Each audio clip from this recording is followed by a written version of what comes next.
The Nazis are the most savage human beings we've encountered. By the end of World War II, the Nazi Party had killed nearly 6 million Jews.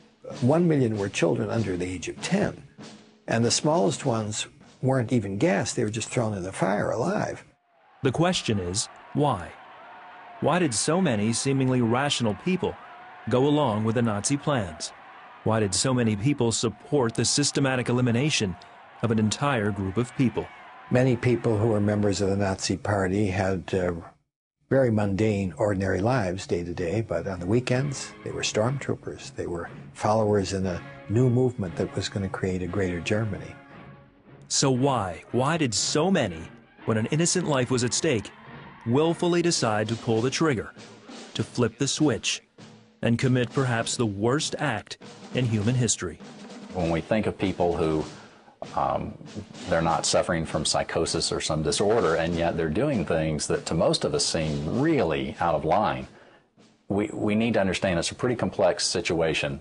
In the 1960s, years after World War II, a psychologist from Yale University named Stanley Milgram conducted a study to determine why people obey authority, even when a human life is at stake. The results were stunning. With his Jewish heritage, he was fascinated by the idea and the trial of Adolf Eichmann, who was one of the leaders of the concentration camps in Nazi Germany during the war. Milgram's test was simple. He had 3 people, a teacher, a learner, and an experimenter. But Milgram was only focusing on one of them, the teacher. The teacher's job was to ask a few questions to the learner. If the learner got a question wrong, the teacher was instructed by the experimenter to administer a shock to the learner. And these shocks go progressively higher from 15 volts to 450 volts. And so every time they miss one, the teacher then has to submit a shock to the learner. Whenever the teacher stopped or objected, the experimenter told the teacher that they had to continue. In almost every situation, they did. Or the learner would start to scream and yell and complain of pain. Thankfully, the learner was just an actor, and he was only pretending to be hurt. It's a good thing, too, because many of the teachers were just blindly accepting orders and kept shocking the learners with voltage that could have killed them. 2/3 of them would shock people all the way through to the highest levels. And these were sort of typical, everyday, average Americans. Milgram himself was stunned at the results.